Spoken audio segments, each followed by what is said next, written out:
तो आज का जो चैप्टर है वो है ट्रांसपोर्ट इन प्लांट। इसमें जो पहला टॉपिक है वो है osmosis, imbibition, diffusion, DPD, OP, TP, WP, मतलब जो भी ट्रांसपोर्ट इन प्लांट से रिलेटेड जो भी बेसिक टॉपिक है पहले उसको देखेंगे। ठीक है, तो पहले चालू करते हैं इम्बाइबिशन।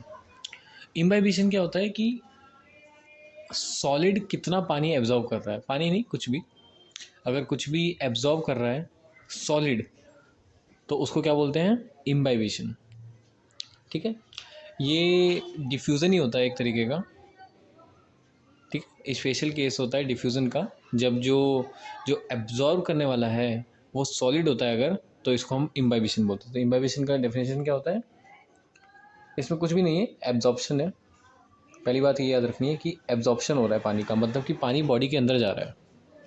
फॉर एग्ज़ाम्पल अगर ये एक चीज़ सॉलिड है तो ये सॉलिड अगर पानी एब्जॉर्ब कर रहा है तो पानी इसके सरफेस पे नहीं रह रहा, एब्जॉर्ब नहीं कर रहा, एब्जॉर्ब कर रहा है। ठीक है, सो एब्जॉर्प्शन हो रहा है, एब्जॉर्प्शन नहीं हो रहा है। डी और बी अंतर होता है। ठीक है, क्वेश्चन में बोल देगा कि इम्बाइबिशन क्या है, एब्जॉर्प्शन एब्जॉर्प्शन, ये दिखेगा नहीं पेपर में। पहला ऑप्शन ये देखोगे मतलब कि ये दिखेगा नहीं, ये देखोगे इसको लगा दोगे। ठीक, तो एब्जॉर्प्शन नहीं है, एब्जॉर्प्शन है। किसका, सॉल्वेंट का, कोई भी सॉल्वेंट हो सकता है। किसके द्वारा, सॉलिड के द्वारा। ठीक है क्या ये, डिफ्यूज़न ही है। ठीक है, तो इम्बाइबिशन क्या होता है, डिफ्यूज़न का एक स्पेशल केस है जिसमें जो जो एब्जॉर्ब करने वाला है वो सॉलिड होता है और लिक्विड को, किसी भी लिक्विड को एब्जॉर्ब किया जा रहा होता है। ठीक है, होता क्या है, अब इसको ध्यान से देखना। कोई भी पानी, फॉर एग्ज़ाम्पल पानी है इसमें, तो इसके पास कुछ ना कुछ, क्योंकि पानी के मॉलिक्यूल मूवमेंट में रहते हैं, येट वो हमको एक प्लेन दिखेगा ऐसे करके, हम मतलब गिलास को हिला भी नहीं रहे हैं, जग को हिला भी नहीं रहे हैं, पर तब भी हमको पानी हमको रुका हुआ दिखेगा, पर पानी में मूवमेंट होगी। उसका सबूत क्या है कि इसमें कुछ भी इंक डालोगे तो वो इंक पूरी जगह फैल जाएगी। इसका मतलब कि वहाँ पे पानी का जो मॉलिक्यूल्स हैं वो सारे आपस में रैंडम मोशन में हैं। अगर वो मोशन में हैं तो उनके पास काइनेटिक एनर्जी भी होगी। ठीक है, तो इस काइनेटिक एनर्जी जो है इनके पास, इससे होगा क्या देखना। इम्बाइबिशन में क्या होता है, इम्बाइबिशन में कोई कोई भी सॉलिड है, उसने पानी को एब्जॉर्ब किया और वो फूल गया। जैसे एक छोटी छोटी बॉल्स आती है ना, 2 या 3 रुपए की आती है, पैकेट में होती है, उसको पानी में डालो, रात भर छोड़ दो, कुछ घंटे छोड़ो, उसके बाद वो फूल जाती है। होता क्या है असली में, जेली जैसे होगी, जेल जैसा बन जाता है ना, तो उसके अंदर वो पानी एब्जॉर्ब कर लेती है। अच्छा, जब पानी एब्जॉर्ब हो जाता है तो उसके अंदर एम्बेडेड हो जाता है, मतलब ऐसा नहीं फिर वो मूवमेंट नहीं कर रहा होता जैसे इसमें फ्री होता है। जैसे एक पूरा सॉल्वेंट है, उसमें वो कभी इधर जा सकता है कभी उधर जा सकता है, पर वो जब सॉलिड के अंदर एम्बेडेड हो जाता है, एब्जॉर्ब हो जाता है, तो वो मूवमेंट उसकी नहीं हो पाती। तो मतलब इसके पास पहले काइनेटिक एनर्जी थी, पर बाद में इसका क्योंकि मोशन उसका रुक चुका है ड्यू टू इम्बाइबिशन, वो सॉलिड के अंदर घुस चुका है, तो इस ये जो एम्बेडेड हो गया है, जिस वजह से इसका जो काइनेटिक एनर्जी है वो लॉस हो गई। अब अच्छा, कोई भी एनर्जी हमको मालूम है एनर्जी तो कंजर्व रहेगी, तो एनर्जी लॉस होगी तो किसी ना किसी फॉर्म में तो होगी। वो किस फॉर्म में होती है, वो हीट के फॉर्म में होती है। ठीक है, इस हीट को, जो कि यहाँ पे काइनेटिक एनर्जी थी, ये एब्जॉर्ब होने के बाद, क्योंकि वो मूवमेंट रुक गई है उनकी एब्जॉर्प्शन के बाद, ये कम हो गई है, बहुत कम हो गई है पहले वाले के मुताबिक, तो इनकी जो काइनेटिक एनर्जी थी वो अब बहुत कम रह गई। तो जो काइनेटिक एनर्जी में चेंज आया, वो लॉस जो हुआ काइनेटिक एनर्जी में, वो किसके फॉर्म में होगा, हीट की फॉर्म में। इसी हीट को क्या बोलते हैं, हीट ऑफ वेटिंग। ठीक है, इसका प्रूफ क्या होता है, फॉर एग्ज़ाम्पल जब आटा को गूंथते हैं तो उसमें आटा को गूंथते वक्त जैसे ही उसमें पानी डालते हैं तो आटा जब गूंदना चालू करोगे तो थोड़ा थोड़ा गर्म लगेगा। ठीक है, तो वो जो गर्मी हो रही होती है, वो जो गर्म होता है, वो किस वजह से होता है? क्योंकि जो पानी के मॉलिक्यूल जो थे, जो उनके पास काइनेटिक एनर्जी थी, वो काइनेटिक एनर्जी अब लॉस्ट हो चुकी है क्योंकि वो सॉलिड के अंदर एम्बेडेड हो गए हैं, है ना? आटा गूंदने से पहले आटा अलग था और पानी अच्छा खासा मूवमेंट हो रहा था पानी के अंदर, पर जब हमने उसको मिला दिया और जो आटा एक गूंद के एक डो जो तैयार हुआ उसका, उसमें तो पानी की मूवमेंट नहीं हो पाएगी या बहुत कम हो रही होगी, तो उस जो काइनेटिक एनर्जी का लॉस हुआ वो हीट की फॉर्म में निकला, जो आपको गूंदते वक्त पता चल जाएगा। ठीक है, इस हीट को क्या बोलते हैं? Heat of waiting. अब देखो दो चीज़ें होती है, फॉर एग्जांपल इसके एप्लीकेशन तो बहुत सारे हैं, बहुत ही ज़्यादा है। फॉर एग्जांपल इसका एक एप्लीकेशन आता है कि देखो जो एब्जॉर्ब कर रहा है, ठीक है, जो एब्जॉर्ब कर रहा है उससे क्या बोलते हैं? एब्जॉर्ब बेट की बेंट, एब्जॉर्ब बेंट, ठीक है, एब्जॉर्बेंट। और जो एब्जॉर्ब हो रहा है उसको क्या बोलते हैं? एब्जॉर्बेट। ठीक है, अब क्योंकि यहाँ पे एब्जॉर्प्शन नहीं है, यहाँ पे हम एक स्पेशल केस बोल रहे हैं इम्बाइबिशन, तो यहाँ पर भी कुछ भी चेंज नहीं होगा, इम्बाइबेट हो जाएगा और इम्बाइबेंट हो जाएगा। ठीक है, तो मान लो एक सॉलिड है जिसमें कोई लिक्विड है, वो एब्जॉर्ब हो रहा है, ठीक है, तो ये एब्जॉर्ब हो रहा है किस पे? इस पे, तो ये क्या हो गया? इम्बाइबेंट।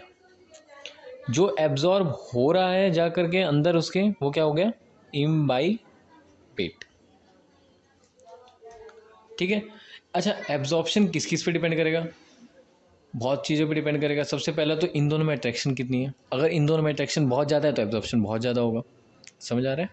ठीक है, देखो इसकी इसका एक एप्लीकेशन होता है जो हम सीड को डालते हैं। अच्छा चलो इसको मैं बाद में बताता हूँ, पहले देखते हैं कि इम्बाइबेंट में हो क्या रहा है। देखो इम्बाइबेंट है, ये क्या लिख दिया मैंने, इम्बाइबेंट। ठीक है, इसके में पानी हमने एब्जॉर्व करा है मान लो, ठीक है, कोई भी लिक्विड एब्जॉर्व करवा सकते हैं। इम्बाइबिशन में ऐसा नहीं है कि सिर्फ पानी ही एब्जॉर्व होना चाहिए या सॉलिड कोई डिफाइंड है, नहीं, किसी भी सॉलिड में लिक्विड का जो एब्जॉर्प्शन है उसको क्या बोलते हैं हम? इम्बाइबिशन। ठीक है, अच्छा ये होता क्यों है? क्योंकि ये स्पेशल केस है किसका? डिफ्यूज़न का, तो ये कंसंट्रेशन ग्रेडियंट से होगा। सॉलिड के अंदर पानी के मॉलिक्यूल्स कम है, बाहर पानी के मॉलिक्यूल्स ज़्यादा हैं, तो ज़्यादा से कम की तरफ वो डिफ्यूज़ हो जाते हैं, वो डिफ्यूज़ हो जाते हैं। और डिफ्यूज़न जो है वो स्पेशल केस है, क्यों? क्योंकि वो सॉलिड के अंदर डिफ्यूज़ हो रहे हैं, इसलिए हमने उसको इम्बाइबिशन बोला है। ठीक है, समझ आ गया? तो अब समझते हैं कि एक इम्बाइबेंट है, अब उस इम्बाइबेंट में मैं क्या ऐड कर रहा हूँ? एक इम्बाइबेट।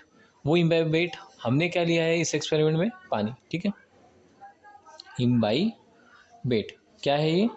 H2O। ठीक है, मैंने पानी डाल दिया है एक सॉलिड में। अभी होगा क्या? देखो दो ऑप्शन है, अगर इसने एब्जॉर्ब किया और इसने अगर अपना साइज बढ़ा लिया, कोई दिक्कत वाली बात नहीं है। पानी आया अंदर, थोड़ा सा प्रेशर हुआ, वो मतलब पानी अंदर आ रहा है। फॉर एग्जांपल एक कमरा है, ठीक है, कमरे में 10 कुर्सियाँ हैं मान लो, या चलो कमरे में 10 कुर्सियाँ भी नहीं है, कमरे में 10 आदमी खड़े हो सकते हैं, आपने उसमें 20 डाल दिए, तो आपके पास दो ऑप्शन है ना, या तो आप कमरे का साइज बढ़ाओ या तो फिर प्रेशर बढ़ाओ अंदर, क्योंकि जब सारे लोग आ जाएंगे तो फिर मतलब कि बहुत ज़्यादा प्रेशर होगा ना अंदर, प्रेशर बढ़ जाएगा उन सबका, सबका दिमाग गर्म होने लग जाएगा तो होगा क्या कि जब भी कोई इम्बाइबेट है, इम्बाइबेंट है सॉरी, जिसमें आप एब्जॉर्व करवा रहे हो किसी चीज़ को, तो एक सॉलिड है जिसमें हम H2O को एब्जॉर्व करा रहे हैं, तो उसके बाद दो ऑप्शन बचते हैं, या तो वो अपना साइज बढ़ाएगा या तो वो अपना साइज नहीं बढ़ाएगा। सिंपल सी बात है ना। अगर साइज बढ़ा लिया, फॉर एग्जांपल कमरे में 10 आदमी की जगह थी, मैंने उसमें 20 और डाल दिए, अब टोटल हो गए 30, आपने कहा ठीक है कमरे का साइज़ 3 गुना कर दो, अब आगे बराबर हो गया सब कुछ, कोई दिक्कत वाली बात नहीं है, पहले जितने थे अब नहीं है, कोई दिक्कत नहीं है, कोई प्रेशर डेवलप नहीं हो, कोई माइंड पे स्ट्रेस नहीं डेवलप हो। स्ट्रेस तो तब डेवलप होगा जब हम साइज को इंक्रीज ना करें और बंदे ऐड करते जाएं उसमें, है ना। देखते हैं, मान लो एक कमरा था उसमें 10 आदमी मैक्सिमम रह सकते थे, उसमें आपने 20 और डाल दिए, अब टोटल हो गए 30 उसी कमरे में, जो कि 10 को कैपेबल था, 10 को रखने का कैपेबिलिटी था जिसमें, और आपने कहा कि मैं तो कमरे का साइज नहीं बढ़ाऊंगा, तो क्या होगा? लोगों का स्ट्रेस बढ़ेगा ना, उनको पूरा दिन रहना है उसमें, 30 ही आदमी है तो स्ट्रेस बढ़ेगा। तो होगा क्या, यहाँ पर भी सेम चीज़ होती है, कोई अंतर नहीं है, जब साइज बढ़ जाएगा तो प्रेशर में इंक्रीज नहीं आएगा। तो ठीक है, प्रेशर PRESSURE प्रेशर इंक्रीज, ठीक है, इंक्रीज नहीं होगा। जब साइज सेम रहेगा, जब साइज सेम रहा, आपने कहा भाई मैं तो साइज नहीं बढ़ाऊंगा, तो क्या होगा भाई, साइज नहीं बढ़ाओगे तो स्ट्रेस बढ़ाओ अपने अंदर, प्रेशर बढ़ेगा, प्रेशर इंक्रीज होगा। सही है, समझ आता है हमको, कोई ऐसा नहीं है कि जो ना समझ आए। ठीक है, जब प्रेशर इंक्रीज होगा तो उस प्रेशर को क्या बोलते हैं हम, उसी प्रेशर को हम क्या बोलते हैं, जो प्रेशर अंदर डेवलप होगा, मान लो इतनी जगह है, इसमें मैं पानी ऐड करता जा रहा हूँ, ऐड करता जा रहा हूँ, तो क्या होगा, प्रेशर डेवलप होगा ना, वॉल्स पे प्रेशर आएगा ना, उस प्रेशर को क्या बोला जाता है, इम्बाइबिशन प्रेशर। ठीक है,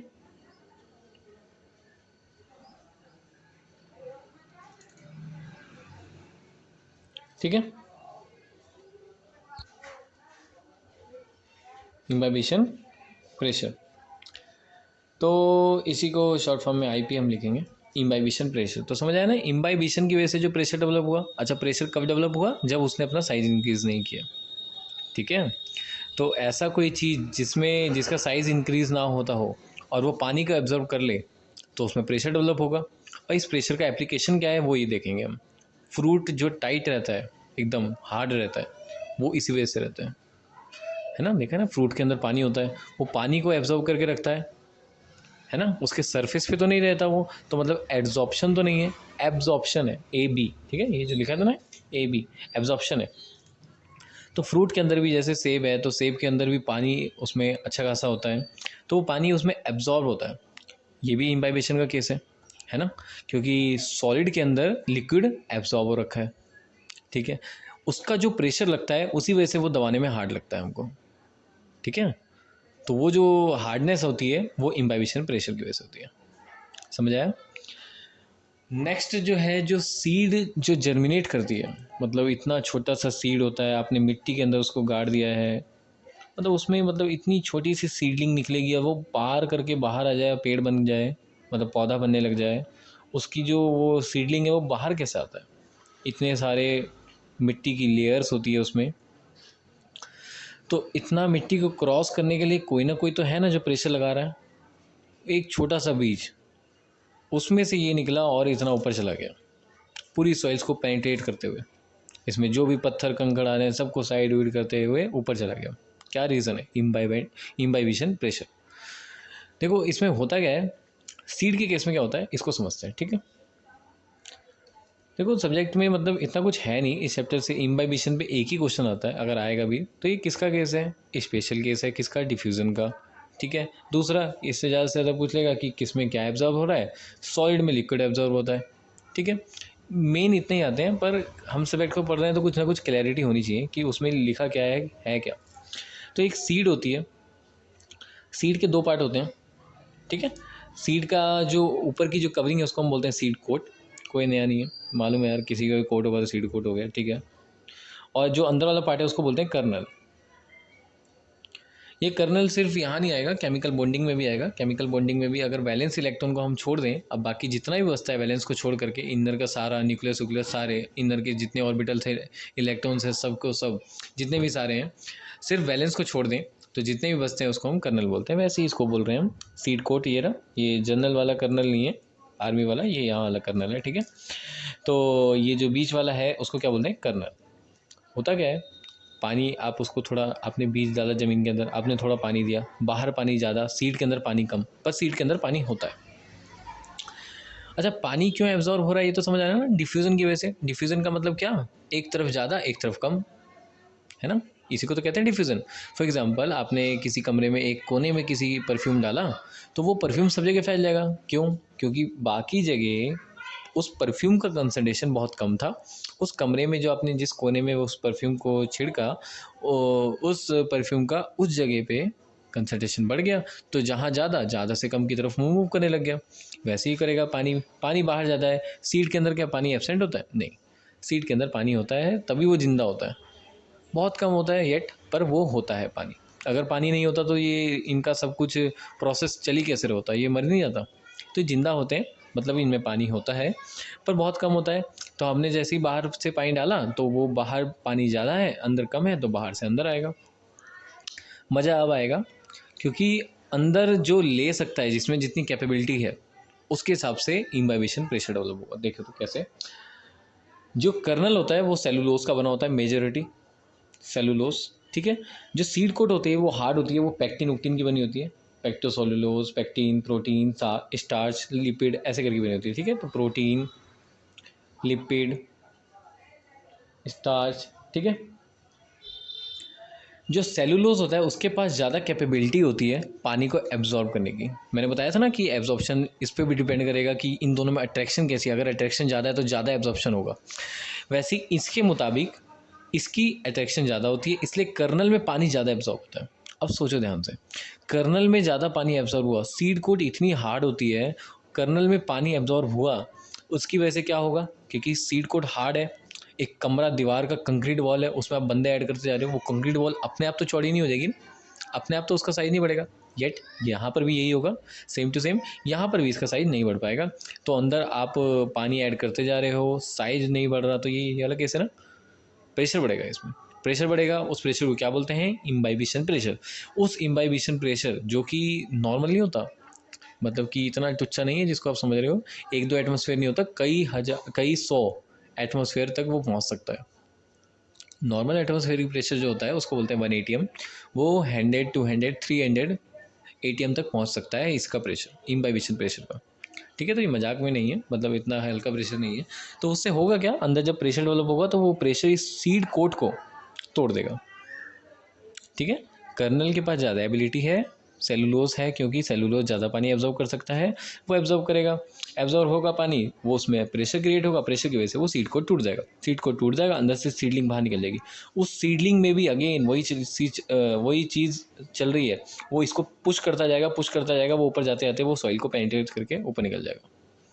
समझ आया कैसे सीड का ग्रोथ होता है। नेक्स्ट टॉपिक है डिफ्यूज़न। मेरे को ये पहले बताना चाहिए था पर कोई दिक्कत नहीं है। डिफ्यूज़न देखो, डिफ्यूज़न क्या होता है, tendency to get evenly distributed. क्या, tendency to get evenly distributed, इसका क्या मतलब है, tendency to get evenly distributed मतलब आपने एक कमरे पे एक जगह परफ्यूम छिड़का तो यहाँ पे पार्टिकल ज़्यादा हो गए, बाहर की तरफ कम थे, थोड़ी देर में क्या होगा, इवनली डिस्ट्रीब्यूट होना है, इसकी टेंडेंसी को ही डिफ्यूज़न बोलते हैं। तो ये फैल जाएगा सब जगह, यहाँ ज़्यादा यहाँ कम है। अब हम देखते हैं कि ऐसा होता ही क्यों है, ये जाता ही क्यों है उधर, मत जाए ना, यहीं पर पड़े रहे, क्या दिक्कत है, इसको कोई भगा रहा है क्या यहाँ से। हमने तो नहीं बोला उसको परफ्यूम को कि भाई तोड़ के जा पूरे कमरे में फैल, हमने तो नहीं बोला ना, क्यों जा रहा है ये, कुछ ना कोई तो वजह होगी। देखते हैं वजह क्या है इसके पास। होता क्या है कि जब यहाँ पर पार्टिकल ज़्यादा है तो पार्टिकल ज़्यादा होने की वजह से प्रेशर ज़्यादा है यहाँ पे। ये क्या हुआ, मतलब कि देखो सुनो, यहाँ पर पार्टिकल इस परफ्यूम के बहुत कम है या नील है, ठीक है, या बहुत कम है, यहाँ पर बहुत ज़्यादा है, इमीडिएटली जो आपने परफ्यूम स्प्रे किया है। पार्टिकल जहाँ ज़्यादा होंगे वहाँ प्रेशर कम होगा या ज़्यादा होगा, ठीक है, कमरे में ज़्यादा आदमी होंगे तो प्रेशर ज़्यादा होगा, स्ट्रेस ज़्यादा होगा, या कमरे में कम आदमी होंगे तो स्ट्रेस ज़्यादा होगा, तो कमरे में ज़्यादा होंगे तभी होगा ना। तो वैसे यहाँ पर भी पार्टिकल ज़्यादा है तो यहाँ पे प्रेशर ज़्यादा है, ठीक है, प्रेशर बहुत ज़्यादा है, यहाँ पर प्रेशर कम है। तो हमको सीधी मालूम है भाई, कोई भी चीज़ होती है तो प्रेशर ज़्यादा से कम की तरफ होगी, सिंपल है, कोई दिक्कत वाली बात नहीं है। ये जो प्रेशर है ना, ये इस प्रेशर को बोलते हैं डिफ्यूज़न प्रेशर।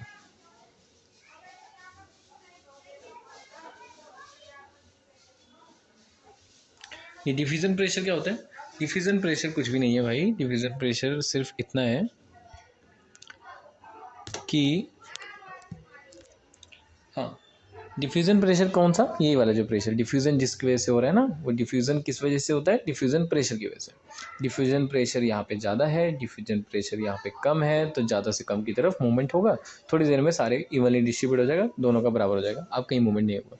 मूवमेंट नहीं होगा क्या मतलब, किसी एक तरफ को पर्टिकुलर मूवमेंट नहीं होगा, मूवमेंट होगा यस, ये वाला पार्टिकल इधर जाएगा, ये वाला, क्योंकि मोशन में तो सारे हैं ना, कोई स्टेशनरी थोड़ी हो गया।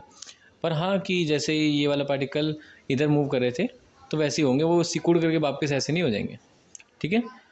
तो ये इसी डायरेक्शन में जाएगा, इस डायरेक्शन में ये पॉसिबल नहीं होगा, ठीक है।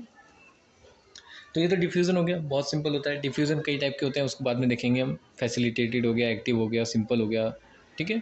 तो नॉर्मल जो था, और बाकी जो ये किस चीज़ पे डिपेंड करता है, वो स्टेट्स ऑफ मैटर का टॉपिक है असली में, वो भी देखेंगे हम बाद में। अब जो नेक्स्ट टॉपिक है वो चालू करते हैं, ऑस्मोसिस। देखो ऑस्मोसिस बहुत सिंपल है, कुछ भी नहीं है। ये क्या है, ये भी एक स्पेशल केस है। किसका? डिफ्यूज़न का। मतलब सिर्फ इतना है कि डिफ्यूज़न में हम कोई भी मेम्ब्रेन नहीं थी, जैसे यहाँ पे था ना, हमने कुछ इसको बांध नहीं रखा है, ये मैंने गोला बनाया था ये दिखाने के लिए, पर इसको हमने किसी चीज़ से कोई, यहाँ पे हमने कोई वो नहीं लगा रखा है, कोई नेट नहीं लगा रखी, कोई दीवार नहीं है ना।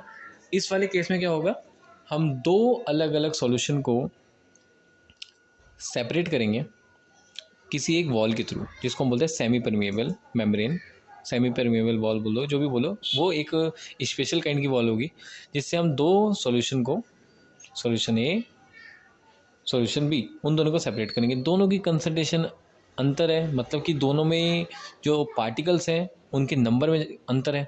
अगर नंबर, उनके जो पार्टिकल्स के नंबर में अंतर आएगा, जैसे यहाँ के नंबर में अंतर आया, यहाँ पे ज़्यादा पार्टिकल है, यहाँ पे कम पार्टिकल है, तो क्या होगा, ज़्यादा से कम की तरफ होगा, वो देखा जाएगा। जिसमें ज़्यादा पार्टिकल है, मान लो फॉर एग्जांपल यहाँ ज़्यादा पार्टिकल हैं, तो ज़्यादा से कम की तरफ मूवमेंट होगा। अब देखते हैं कि ज़्यादा से कम की तरफ किस चीज़ का मूवमेंट होगा, पार्टिकल का मूवमेंट होगा या पार्टिकल जिसमें घुला हुआ है सॉल्वेंट उसका मूवमेंट होगा, उसको देखते हैं।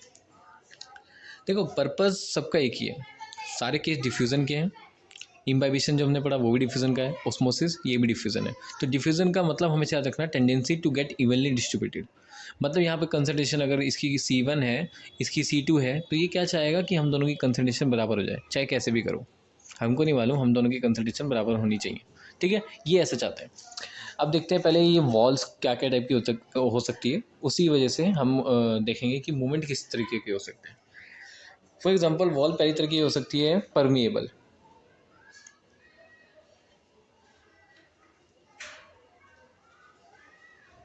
परमिएबल मतलब देखो कोई भी सॉल्यूशन जो होता है ना, ये सॉल्यूशन चैप्टर आपने 12th में पढ़ा होगा, सॉल्वेंट प्लस सॉल्यूट दोनों से मिलके बनता है। ठीक है, परमिएबल का क्या मतलब होता है, वो सॉल्वेंट को भी अलाउ करेगा, पास करेगा, सॉल्यूट को भी अलाउ करेगा। सॉल्यूट भी अलाउड है, सॉल्वेंट भी अलाउड है। मतलब कि ये एग्जाम्पल क्या है इसका, प्लांट की जो सेल होती है, सेल वॉल होती है ना, प्लांट सेल वॉल। दूसरा केस क्या है, दूसरा क्या हो सकता है पॉसिबिलिटी की, सॉल्यूट को सिर्फ अलाउ करें, सॉल्वेंट को ना करें, है ना। और एक और पॉसिबिलिटी हो सकती है सॉल्वेंट को अलाउ करें, सॉल्यूट को ना अलाउ करें। तो अच्छा चलो मैं पहले बताता हूँ इम्परमिएबल। नाम से पता चल गया होगा, देखो परमिएबल परमिट कर रहा है तो दोनों को परमिट कर रहा था, इम्परमिएबल मतलब किसी को परमिट नहीं करेगा। ठीक है, इम्परमिएबल कोई परमिशन नहीं है किसी को जाने की। ठीक है, सॉल्यूट भी नहीं जा सकता, सॉल्वेंट भी नहीं जा सकता। ठीक है, तीसरी केस जो होती है इसमें तीसरा जो है वो है सेमी परमिएबल। सेमी परमिएबल में क्या होता है, कुछ परमिएबल, देखो नाम से पता चल जाएगा, कुछ याद करने की जरूरत ही नहीं है। सेमी परमिएबल कुछ को परमिट है, कुछ को परमिट नहीं है, इसका यही मतलब है ना। अब वो देखते हैं हम किसको परमिट है किसको नहीं है। तो इसमें क्या होगा कि सॉल्यूट को परमिट नहीं है, सॉल्वेंट को है। ठीक है, ये इसका होता है, ये याद करना पड़ेगा। सेमी परमिएबल में क्या मूवमेंट होती है, किसकी मूवमेंट होती है, याद रखना है, सॉल्वेंट की मूवमेंट होती है, सॉल्यूट की नहीं होती। ठीक है, चौथा केस कौन सा है इसका, चौथा होता है सिलेक्टिवली परमिएबल।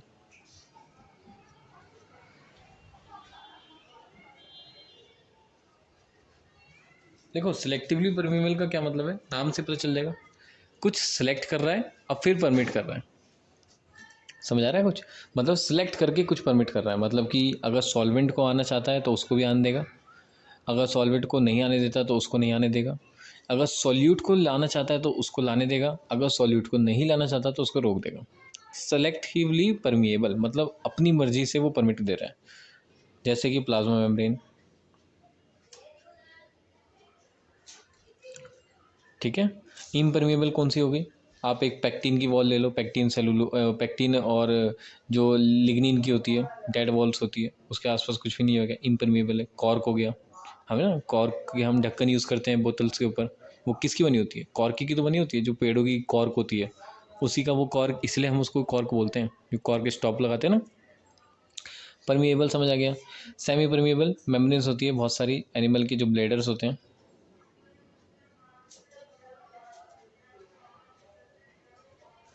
एनिमल की मेम्ब्रेन हो गई, या बहुत सारी ऐसी केमिकल मेम्ब्रेन भी बन सकती है। कॉपर एक होती है, एक सेकेंड, हाँ कॉपर की होती है, कॉपर फेरोसाइनाइड मेम्ब्रेन होती है, मतलब कि केमिकली भी तैयार की जा सकती है ऐसी। तो याद रखना, परमिएबल मतलब दोनों परमिट होगा, इम्परमिएबल मतलब कोई भी परमिशन नहीं है किसी को, सेमी परमिएबल सॉल्यूट को नहीं है, सॉल्वेंट को है, सिलेक्टिवली परमिएबल प्लाज्मा मेम्ब्रेन जैसे होती है, एग्जांपल है इसका। सिलेक्टिवली परमिएबल मतलब क्या, कि सॉल्यूट सॉल्वेंट ये आ भी सकते हैं, नहीं भी आ सकते, आ भी सकते हैं, नहीं भी आ सकते, उसकी इच्छा है, जिसको लाना चाहेगा उसको ले आएगा। ठीक है, ये है सिलेक्टिवली परमिएबल। समझ आ गया, मेम्ब्रेन समझ आई। अब देखते हैं ऑस्मोसिस में क्या होता है। ऑस्मोसिस में क्या होता है, हम दो सॉल्यूशन को, सॉल्यूशन ए सॉल्यूशन बी को, दोनों को सेपरेट करते हैं, कौन सी वॉल से, semi permeable membrane, SPM, semi permeable membrane. ठीक है, तो सेमी परमिएबल मेम्ब्रेन है, तो मुझे बताओ किसका मूवमेंट होगा, सॉल्यूट का, नो, किसका होगा, सॉल्वेंट का। चलो ठीक है, इसमें एक और बात जो याद रखने वाली है कि जो ये ऑस्मोसिस है ये एक कॉलिगेटिव प्रॉपर्टी है। नहीं समझ आ रहा, कोई दिक्कत वाली बात नहीं है, 12th के सॉल्यूशन चैप्टर में कॉलिगेटिव प्रॉपर्टी का एक टॉपिक आता है, कॉलिगेटिव प्रॉपर्टी। तो कॉलिगेटिव प्रॉपर्टी का क्या मतलब होता है, जो कि पार्टिकल पे डिपेंड करते हैं, वो पार्टिकल कौन है उस पर डिपेंड नहीं करते हैं। फॉर एग्जांपल नीट का एग्ज़ाम में आप कोई प्राइम मिनिस्टर के बच्चे हो या आईएएस के बच्चे हो, या फिर आप कोई पंचर बनाते हो, उससे आपको मतलब नहीं है, आपको आता है तो होगा, नहीं आता तो नहीं होगा। ठीक है, तो वो सिलेक्शन, वो भी एक कॉलिगेटिव प्रॉपर्टी हो गया ना, वो पार्टिकल पे डिपेंड करता है, वो पार्टिकल कहाँ से आ रहा है, कौन है, उससे हमको कोई मतलब नहीं है। एडमिट कार्ड सबका सेम बनता है, उस पर ये नहीं लिखा होता कि वो उसके पापा का काम क्या है, उसका नाम लिखा होगा बस। समझ आ रहा है कुछ। तो जो ऑस्मोसिस होता है वो कॉलिगेटिव प्रॉपर्टी है। इसका क्या मतलब, वो नंबर ऑफ पार्टिकल पे डिपेंड करेगा, पार्टिकल कौन है उस पर डिपेंड नहीं करेगा। इसका क्या मतलब है, इसको समझते हैं। देखो फॉर एग्जाम्पल,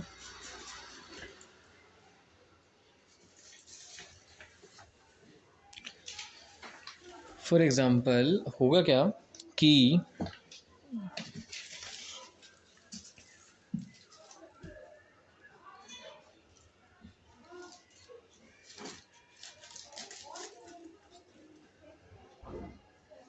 मान लो सॉल्यूशन ए में 10 पार्टिकल हैं, सॉल्यूशन बी में 10 पार्टिकल हैं, इसमें 10 पार्टिकल हैं किसके, शुगर के, इसमें 10 पार्टिकल हैं यूरिया के। अच्छा, दोनों का वन टू फैक्टर 1 होता है। ये अब ये क्या होता है वन टू फैक्टर, ये केमिस्ट्री का पार्ट है, होता है कुछ भी होता है एक ऐसा, मतलब कि वन टू फैक्टर को क्या बोलते हैं, कितने पार्टिकल में टूट रहा है। तो शुगर टूटता नहीं है पार्टिकल्स में, जैसे फॉर एग्जांपल NaCl जो होता है वो 2 पार्टिकल में टूट जाता है, तो इसका वन टू फैक्टर 2 आता है। ठीक है, तो इसका क्या मतलब है कि आप अगर एक NaCl डालोगे ना, तो वो असली में एक की तरह बिहेव नहीं करेगा, वो 2 की तरह बिहेव करेगा, क्योंकि वो जाके 2 में टूट जा रहा है। और कॉलिगेटिव प्रॉपर्टी जो होती है वो इसकी वजह से डबल हो जाती है। आप तो कैलकुलेट करोगे कि भैया मैंने तो एक डाला था, रिजल्ट जो है वो एक की वजह से आना चाहिए था, पर क्योंकि ये कॉलिगेटिव प्रॉपर्टी है तो वो तो पार्टिकल पर डिपेंड करती है। पार्टिकल जाते ही सॉल्यूशन में 2 हो गए, तो अब वो डबल हो जाएगी। ठीक है, इसी को बोलते हैं कॉलिगेटिव प्रॉपर्टी। ये अलग से टॉपिक है।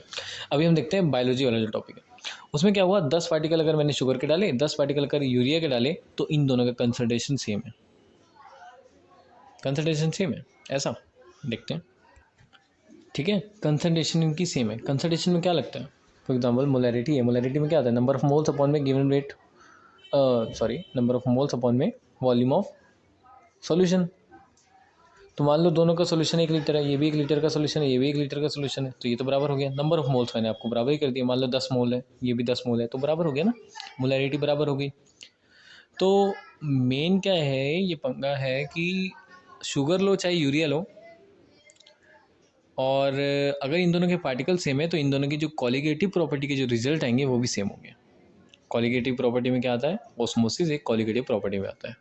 ठीक है, इसी को अगर मैं 10 पार्टिकल यूरिया ही रखूं, चलो 10 पार्टिकल मानो, 10 मोल मानो, 10 मोल यूरिया, और यहाँ पे क्या कर दूं मैं, 5 मोल्स NaCl, इन दोनों का भी सेम आएगा रिजल्ट।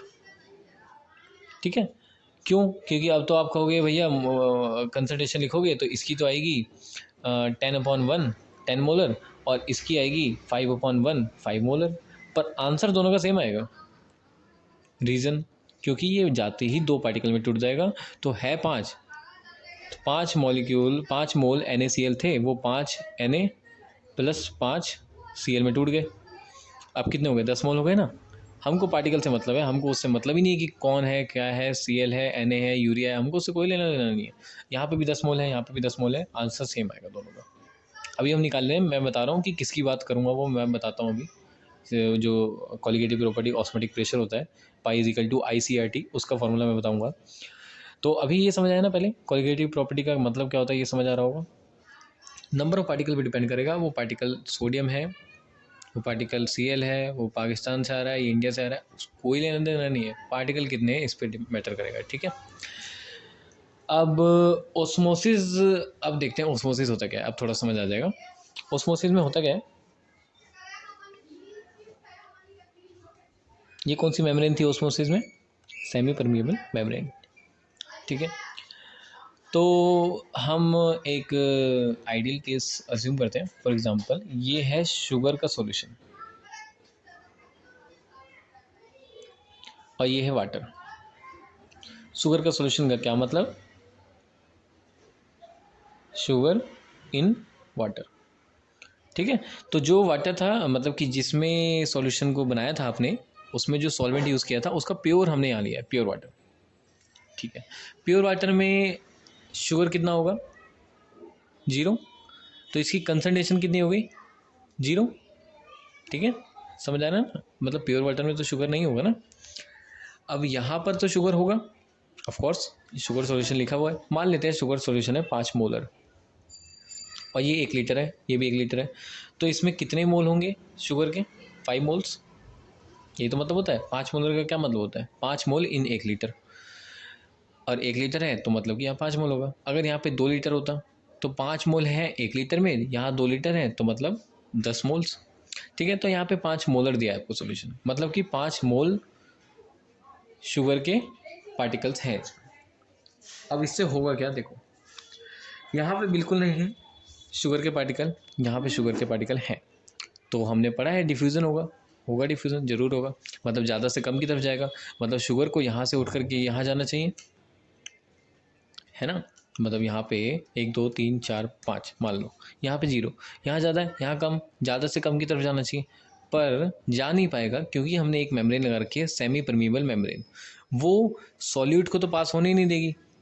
ये तो सॉल्यूट है ना, सॉल्वेंट तो वाटर है इसमें, तो सॉल्यूट पास हो नहीं सकता, यहाँ सॉल्यूट ज़्यादा है।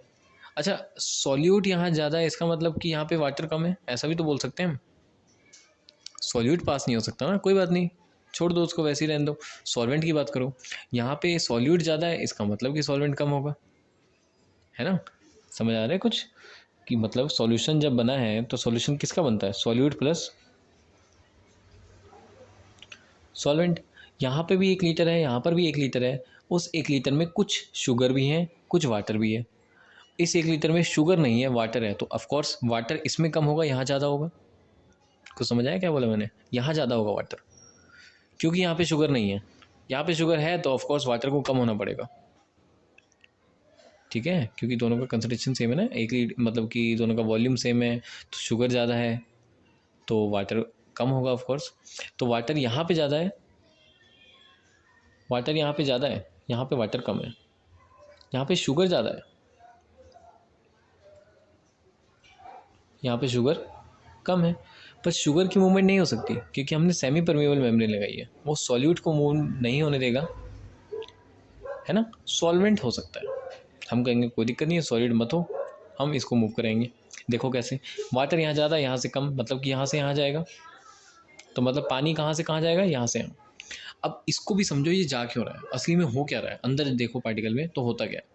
जो शुगर के पार्टिकल होते हैं वो आपस में पानी के कुछ मॉलिक्यूल्स, अब उसमें ये नहीं मालूम कि H2 होगा, मतलब कि पानी के मॉलिक्यूल को आपस में जोड़ लेता है, अट्रैक्ट करता है। दूसरा शुगर का मॉलिक्यूल जो होगा वो भी पानी के मॉलिक्यूल्स को अट्रैक्ट करेगा अपने पास। तो होगा क्या, पार्टिकल्स की काइनेटिक एनर्जी कम हो रही है असली में, ध्यान से देखो। यहाँ पे शुगर है तो शुगर क्या कर रहा है, वाटर को होल्ड कर रहा है, थोड़ा सा वाटर को पकड़ करके रख रहा है, वाटर के साथ एडहेशन शो कर रहा है। तो जब वाटर को एक मॉलिक्यूल ये रहा मान लो शुगर, तो इसने इसको पकड़ लिया ऐसे करके, ये वाटर था, इसने इसको ऐसे पकड़ लिया। मान लो ये वाटर है, ये पेन वाटर है और ये मेरा हाथ शुगर है, इसने इसको पकड़ लिया ऐसे करके कई सारे पेन पकड़ा गए। तो ये जो पेन थे, मतलब कि ये जो वाटर के मॉलिक्यूल्स थे, इनको फ्री होना चाहिए था, मतलब ये फ्री घूमने चाहिए थे लैटिस में, मतलब लैटिस में नहीं सॉरी, यहाँ पे कंटेनर में, पर वो घूम नहीं पा रहे। क्यों नहीं घूम पा रहे? बिकॉज शुगर ने उनको एक अपनी बॉन्डिंग में रख लिया, अट्रैक्शन हो रहा है उसकी तरफ। उससे होगा क्या? उससे होगा कुछ नहीं, उससे होगा सिर्फ इतना कि पानी की काइनेटिक एनर्जी जो है वो कम हो जाएगी। जब उसकी काइनेटिक एनर्जी कम हो जाएगी, और यहाँ पे तो ऐसा कुछ हो नहीं रहा सीन, तो यहाँ पे काइनेटिक एनर्जी पानी की ज़्यादा है, तो ज़्यादा से कम की तरफ, देखा है ना हमने, एनर्जी जहाँ ज़्यादा होगी ज़्यादा से कम की तरफ मूवमेंट होगा। इस वजह से डिफ्यूज़न हो रहा है, इस वजह से वो कंसंट्रेशन ग्रेडियंट का फ़र्क आ रहा है। समझ आया कुछ? तो यहाँ पे पानी ज़्यादा है, तो पानी ज़्यादा से पानी कम की तरफ मूव करेगा। ऐसा नहीं है कि इसके पास काइनेटिक एनर्जी जीरो है, कुछ है पर इससे कम है। समझ आया कुछ? तो मतलब कि पानी यहाँ से भी यहाँ जाएगा, ऐसी बात नहीं है कि नहीं जाएगा, पर बहुत कम जाएगा, यहाँ से यहाँ ज़्यादा जाएगा। तो अगर कोई क्वेश्चन अगर आता है और ये बोलता है कि नेट मूवमेंट होगा लो कंसंट्रेशन से हाई कंसंट्रेशन की तरफ, पानी का नेट मूवमेंट कहाँ से कहाँ होगा, क्वेश्चन इस पे आएगा। तो पानी का नेट मूवमेंट लो कंसंट्रेशन से हाई कंसंट्रेशन की तरफ होगा। समझ आता है हमको, है ना? तो पानी का जो मूवमेंट है वो कहाँ से कहाँ हो रहा है? लो कंसंट्रेशन से, यहाँ पे शुगर कम था ना, लो कंसंट्रेशन से हाई कंसंट्रेशन, यहाँ पे शुगर ज़्यादा था। तो अगर ऐसा कोई ऑप्शन है तो बढ़िया है, सीधा आंसर है। अगर एक और ऑप्शन दे रखा है कि पानी का मूवमेंट यहाँ से यहाँ होगा, मतलब हाई कंसंट्रेशन से लो कंसंट्रेशन होगा, तो ये तो गलत है। अगर दे रखा है कि सॉल्यूट का मूवमेंट होगा, तो वो तो बिल्कुल ही गलत है, क्योंकि सॉल्यूट का तो मूवमेंट होता ही नहीं है ऑस्मोसिस में। समझ आया? और अगर एक और क्वेश्चन दे रखा है कि पानी का मूवमेंट हाई से लो भी होगा, लो से हाई भी होगा, पर लो से हाई ज़्यादा होगा, एब्सोल्युटली करेक्ट, ठीक है, वो ज़्यादा करेक्ट होगा। तो समझ आया? मूवमेंट दोनों तरफ से होगा कि काइनेटिक एनर्जी इसके पास भी है, इसके पास भी है, ठीक है, पर इसके पास ज़्यादा है काइनेटिक एनर्जी, तो ये ज़्यादा मूव करेगा उस पर। समझ आया? तो ये होता है ओस्मोसिस, ठीक है। चलो अब ऑस्मोटिक प्रेशर में तो सोच रहा था, पर इससे पहले वाटर पोटेंशियल का एक कंसेप्ट देखते हैं।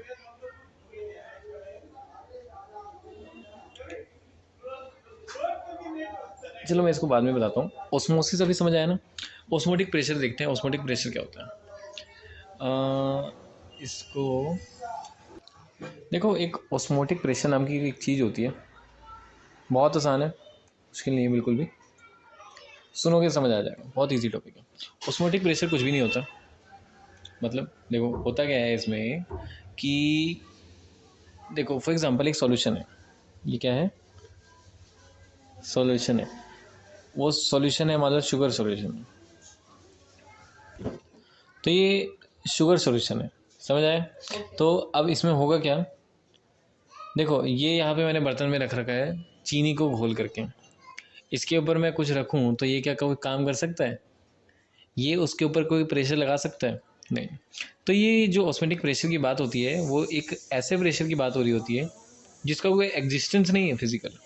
मतलब आप इसके ये जो जग में मैंने मान लो फॉर एग्जांपल ये जग है और इस जग में मैंने शुगर का पानी रख रखा है, तो वो कुछ ऐसा किसी आदमी पे धक्का नहीं लगा सकता कि वो मूव कर जाए वहाँ से, ठीक है। तो जब तक वो सॉल्यूशन के अंदर है, मतलब कि सिर्फ एक ही कंटेनर है, कोई मतलब नहीं बनता सॉल्यूशन ऑस्मोटिक प्रेशर या कोई फालतू प्रेशर का, ठीक है। तो ऑस्मोटिक प्रेशर को मतलब कौन देगा, कब देगा? मतलब इसको, इसका जो तुक है वो कब बनेगा? जब हम इसको सेपरेट करेंगे इसके प्योर सॉल्वेंट से, तब ऑस्मोटिक प्रेशर का रोल आएगा। कैसे? इसको देखते हैं। जब हमने इसको सेपरेट किया सेमी परमेबल मेम्ब्रेन से अगेन, ठीक है, क्योंकि नॉर्मल वॉल से सेपरेट करने का तो कोई मतलब ही नहीं बनता जब मूवमेंट इंटरेक्शन ही ना हो पाए, तो सेमी परमेबल मेम्ब्रेन से हमने इसको सेपरेट किया। तो ये जो शुगर सॉल्यूशन जो होगा और यहाँ पे प्योर वाटर जो होगा, तो प्योर वाटर से पानी के मॉलिक्यूल्स यहाँ आएंगे, हमने पढ़ा है लो से हाई आते हैं। इसलिए तो जब हम किशमिश को भिगो के रखते हैं पानी में तो किशमिश फूल जाते हैं। क्यों फूल जाते हैं? क्योंकि जो पानी का कंसंट्रेशन है वो कम है और जो किशमिश के अंदर का जो कंसंट्रेशन है वो ज़्यादा है, ठीक है। इसका जो ओरिजिनल कंसेप्ट है वो वाटर पोटेंशियल में आएगा, जो आगे बारे में मैं बताऊँगा। वाटर पोजीशन DPD, उसमें मस्त समझ आता है ये टॉपिक। तो होगा क्या, उससे जो पानी है वो किशमिश के अंदर चले जाएगा, लो कंसंट्रेशन से हाई कंसंट्रेशन मूव करेगा क्या, पानी का मॉलिक्यूल। पानी के मॉलिक्यूल अपने आप में वो पानी के मॉलिक्यूल अपने आप में वो हाई से लो मूव कर रहे हैं, पर क्वेश्चन में ऐसा नहीं देगा कि पानी का हाई या पानी का लो, नहीं, यहाँ पे सॉल्यूशन की बात हो रही है, सॉल्यूशन कंसंट्रेशन की बात हो रही है। तो यहाँ सॉल्यूशन का कंसंट्रेशन तो कम ही था, यहाँ पे तो शुगर बहुत कम था, प्योर वाटर है, शुगर तो है ही नहीं, कंसंट्रेशन 0 है, यहाँ पे कंसंट्रेशन कुछ है, तो कम से ज़्यादा की तरफ मूवमेंट होगा। ऐसा नहीं है कि ज़्यादा से कम की तरफ मूवमेंट नहीं होगा, ज़्यादा से कम की तरफ भी मूवमेंट होगा। किसका, शुगर का नहीं, वाटर का ही, सारा मूवमेंट वाटर का होगा, शुगर वुगर का कोई मूवमेंट नहीं होगा, ठीक है। पर कम से ज़्यादा की तरफ ज़्यादा मूवमेंट होगा, समझ आया, दोनों तरफ मूवमेंट होगा, यहाँ से यहाँ की तरफ ज़्यादा मूवमेंट होगा, ठीक है। ये बार बार इसलिए बता रहा हूँ क्योंकि ये इंपॉर्टेंट है, पूछा जाता है। तो ऑस्मोटिक प्रेशर की बात हो रही थी ना, हाँ चलो देखते हैं। तो इन दोनों को जब हमने सेपरेट किया, इसकी प्योर सॉल्वेंट को और यहाँ पे सॉल्यूशन को, जिसमें सॉल्यूट प्लस सॉल्वेंट दोनों है, इसी सॉल्वेंट को हमने प्योर सॉल्वेंट लिया है, यहाँ पे सॉल्यूशन है। तो इन दोनों का जो सेपरेशन जो हो रहा है ना, इन दोनों को जो सेपरेट किया है, जब हमने सॉल्यूशन अलग रखा और सॉल्वेंट अलग रखा, इन दोनों का जो सेपरेशन है वो ऑस्मोटिक प्रेशर को मीन देता है, वो उसको एक मायना देता है, मतलब देता है। जैसे कि डेथ जो होती है वो लाइफ को मीनिंग देती है ना, जो बुरी जो चीज़ होती है वो अच्छी चीज़ों को मीनिंग देती है, ठीक है। It's poor that make sense of rich, अगर कोई गरीबी नहीं है तो रिच का कोई सेंस नहीं है, ठीक है। It's sadness that make sense of happiness, ठीक है। तो जो अगर दुख है उसी वजह से सुख का कोई मतलब बनता है, एग्जैक्टली वैसे ही होता है। ऑस्मोटिक प्रेशर का मतलब तब बनता है जब इन दोनों को हम सेपरेट करते हैं। जब इन दोनों को हमने सेपरेट किया तो मूवमेंट हमको दिखा, हमको मालूम है कोई भी मूवमेंट होगा तो कुछ ना कुछ डिफरेंस होना चाहिए, प्रेशर का डिफरेंस होना चाहिए, वहाँ पे एनर्जी का डिफरेंस होना चाहिए, कुछ ना कुछ तो होना चाहिए, तभी मूवमेंट होगा। तो हमने क्या देखा कि सॉल्यूशन सॉल्वेंट से पानी के मॉलिक्यूल यहाँ आ रहे हैं, तो मतलब कि जो प्रेशर का कोई ना कोई डिफरेंस होगा। अब देखते हैं, अब आपको लगेगा प्रेशर यहाँ ज़्यादा है यहाँ कम है, उसको देखते हैं, अभी हमको नहीं मालूम क्या है सीन। तो इसके लिए इस ऑस्मोटिक प्रेशर को नापने के लिए एक एक्सपेरिमेंट किया था। अब ये किस बंदे ने किया था इसका तो मुझे नहीं मालूम, किया क्या था वो मैं बताता हूँ। तो ये एक्सपेरिमेंट था, ठीक है। इसको क्या बोलते हैं, पेफर बोलते हैं, पेफर ही बोलते होंगे, पेफर्स ऑस्मोमीटर। इसमें क्या होता है, ऑस्मोटिक प्रेशर हम नापते हैं। देखो क्या होता है, इन दोनों को हमने ये कॉपर फेरोसाइनाइड मेम्ब्रेन से सेपरेट किया। ये क्या है, सेमी परमिएबल मेम्ब्रेन। इससे क्या होगा, सॉल्यूट जो है वो मूव नहीं करेंगे, सॉल्वेंट सिर्फ मूव करेंगे, ठीक है, कोई दिक्कत नहीं है अभी तक। जो ये बाहर है कंटेनर में वो क्या है, प्योर वाटर, ठीक है, और जो अंदर है वो क्या है, शुगर सॉल्यूशन। तो पानी के मॉलिक्यूल बाहर से अंदर की तरफ आएंगे, कोई मतलब कोई दिक्कत है इसमें नहीं, मतलब बाहर से अंदर ही आएंगे, हमको मालूम है। अच्छा, अंदर आएंगे और इसकी वॉल तो वो तोड़ करके बाहर नहीं जाएगा ना, मतलब देखो मैं क्या बोल रहा हूँ, जैसे कि फॉर एग्जांपल इम्बाइबिशन में हुआ था ना, पानी जब अंदर आ रहा था तो उसने सीड कोट को तोड़ दिया था, मतलब प्रेशर डेवलप हो रहा था अंदर। तो इसमें भी वैसे ही होगा, पानी अंदर आएगा, तीनों तरफ से वॉल पैक है, ऊपर से हमने ये लगा दिया, तो मतलब प्रेशर तो राइज करेगा इसमें, वो प्रेशर राइज करेगा ना, और वो जो प्रेशर राइज होगा ना वो प्रेशर सब जगह एग्जर्ट होगा, ठीक है। हमेशा हमको मालूम है ना, प्रेशर जो होता है वो वेक्टर क्वांटिटी नहीं होती, स्केलर क्वांटिटी होती है। येट प्रेशर जो होता है वो फोर्स अपॉन एरिया होता है, फोर्स भी स्केलर है, ओ सॉरी फोर्स वेक्टर है और एरिया भी वेक्टर है, पर जो प्रेशर जो निकलता है P=F/A वो स्केलर होता है, मतलब वो हर डायरेक्शन में लगता है, कोई इसका कोई पर्टिकुलर डायरेक्शन नहीं होता। तो वो अगर आप फोर्स लगाओगे ना यहाँ पे, तो कहीं पे भी लगाओगे तो प्रेशर इक्विवेलेंट सभी जगह में बढ़ जाएगा। तो ये पानी जब अंदर आएगा तो प्रेशर एक्सर्ट होगा, इस वॉल पे, इस वॉल पे, इस वॉल पे, इस वॉल पे, इस पे कॉर्क पे, इस पाइप पे, इसमें जो हवा है उसके, है ना। तो इससे होगा क्या ये मैं बताता हूँ। जब हम इस पर कुछ अप्लाई करेंगे, जब ये ऑस्मोसिस चालू होगा, मान लो T=0 पे ये अपरेटस बनाया, T=0 जैसे हमने टाइम ऑन किया ये पानी चालू हो गया, मतलब कि पानी चालू मतलब पानी जो यहाँ से यहाँ मूव करने लग गया, पानी अब यहाँ से यहाँ मूव करेगा, ये तो समझ आ रहा है ना। लो कंसंट्रेशन से हाई कंसंट्रेशन पानी मूव करेगा। पानी जब अंदर आएगा तो इसकी कंसंट्रेशन कम हो जाएगी, यही इनका पर्पस है कि कंसंट्रेशन को कम किया जाए, इसलिए पानी अंदर आ रहा है। पानी अंदर आएगा तो कंसंट्रेशन कम होगी, कैसे कि मोलैरिटी जो होती है वो होती है नंबर ऑफ मोल्स अपॉन में वॉल्यूम, वॉल्यूम बढ़ जाएगा, मोलैरिटी कम हो जाएगी, कंसंट्रेशन कम हो जाएगी, इसलिए पानी अंदर आ रहा है। ठीक है, क्योंकि हमने पढ़ा था डिफ्यूजन की डेफिनेशन में कि वो सब चीज़ों को टेंडेंसी क्या होती है उसकी, कि सब चीज़ों को इक्वल कर दें, बराबर कर दें, वही बराबरी करना चाहता है, इसलिए पानी अंदर आएगा। पानी अंदर आएगा, प्रेशर डेवलप होगा, जैसे इम्बाइबिशन में हुआ था।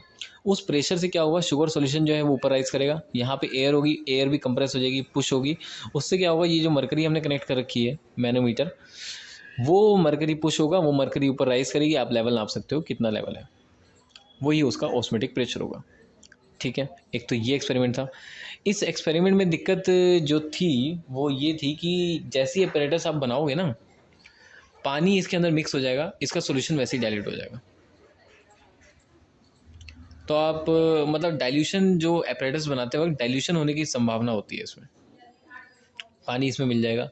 अब देखो, चलो ये समझ भी नहीं आया कि क्या लिमिटेशन है, उसको छोड़ो, तब भी ये समझ आया कि क्या हुआ था अपैरेटस में, ये हो क्यों रहा है, ये मूव क्यों कर रहा है ऊपर, मूव इसलिए करेगा प्रेशर बढ़ेगा, अंदर पानी आ रहे हैं, प्रेशर बढ़ेगा, वो ऊपर कंप्रेस करेगा, ये इसको नीचे देगा, ये ऊपर जाएगा, मतलब कि ऊपर जाएगा, समझ आता है।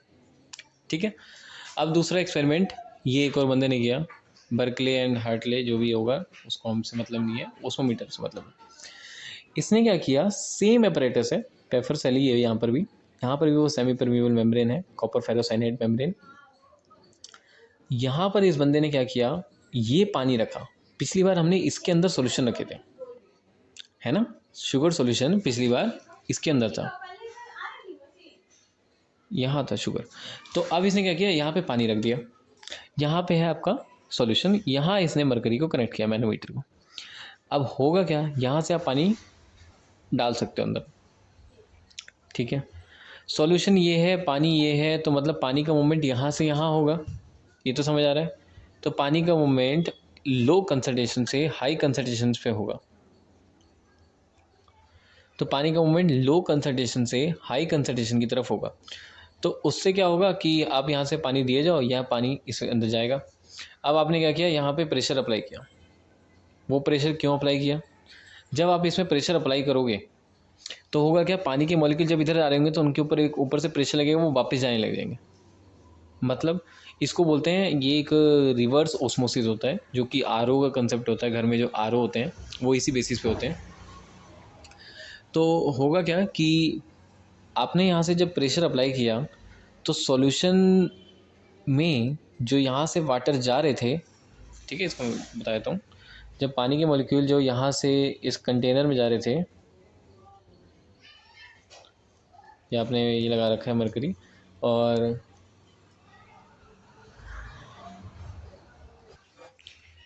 ठीक है, तो हुआ क्या कि जब यहाँ से पानी के मॉलिक्यूल यहाँ जा रहे थे लो कंसंट्रेशन से हाई कंसंट्रेशन, तो हुआ क्या, जब आपने प्रेशर लगाया तो वो इसको रोकने लग गया, प्रेशर सब जगह बढ़ जाएगा, तो मतलब इसमें प्रेशर बढ़ने लग गया, इन सब जगह प्रेशर बढ़ रहा है। आप यहाँ से अप्लाई करे जा रहे हो, आप अप्लाई कहाँ कर रहे हो, सॉल्यूशन वाली साइड पे, सॉल्वेंट साइड में तो कोई दिक्कत ही नहीं है, उसमें जब पानी आएगा तो इधर जाएगा। जब पानी इधर जाएगा और क्योंकि इधर प्रेशर बढ़ता जा रहा है, तो पानी अब इधर आने में थोड़ी उसको मुश्किल होगी, है ना, मतलब कि कमरे में अगर पहले से आदमी बहुत ज़्यादा हो तो नया आदमी आने में डिफ़िकल्टी होगी ना, वैसे ही नए आदमी आने में डिफ़िकल्टी होगी, तो नया आदमी को आने नहीं देगा। एक समय के बाद अगर अंदर बहुत ज़्यादा प्रेशर बढ़ जाएगा तो अब क्या कहेगा, भैया तू निकल, अब मैं भी बाहर आ रहा हूँ। ठीक है, तो पानी उल्टा आने लग जाएगा, जिसको हम बोलते हैं रिवर्स ऑस्मोसिस। तो ये सब क्यों हो रहा है, हम यहाँ पे प्रेशर लगा रहे हैं, प्रेशर एक स्केलर क्वांटिटी होती है, हमने यहाँ पे प्रेशर लगाया तो सिर्फ यही नहीं बढ़ेगा, वो पूरे सॉल्यूशन में बढ़ जाएगा प्रेशर, मतलब ये अब इस कंटेनर पे भी एग्जर्ट करेगा प्रेशर। ये वाटर जो यहाँ से यहाँ आ रहा था उसके ऊपर अब प्रेशर लगेगा इस साइड से इस डायरेक्शन में, तो उससे क्या होगा, ये पानी जो है वो वापस मतलब कि कम तेज़ी से आएगा, फिर धीरे धीरे आप प्रेशर और बढ़ाते जाओगे तो अब एक समय आएगा जब रुक जाएगा पानी, नेट मूवमेंट दोनों का जीरो होगा। उस नेट मूवमेंट जहाँ पे जीरो होगा उसी को बोलते हैं ऑस्मोटिक प्रेशर। वो जो प्रेशर की वैल्यू आएगी ना, जब वो दोनों बराबर हो जाएंगे, उसको बोलते हैं ऑस्मोटिक प्रेशर। समझ आया? अच्छा, मैंने कहा था कि प्रेशर जो होता है वो स्केलर होता है, तो आप प्रेशर जब लगाओगे तो ये पूरे सॉल्यूशन पे प्रेशर लगेगा, तो ये पानी के मॉलिक्यूल को आने से रोकेगा, प्लस यहाँ पर भी प्रेशर लगेगा तो ये यहाँ पर भी जाएंगे, जो सॉल्यूशन है वो इसको भी कंप्रेस करेगा और ये मरकरी का लेवल ऊपर जाएगा। हम नाप लेंगे कि कितने मरकरी के राइज पे ये जो नेट मूवमेंट है वो रुक गया। वो जब मूवमेंट वो जहाँ पे रुकेगा उसको हम बोलते हैं ऑस्मोटिक प्रेशर।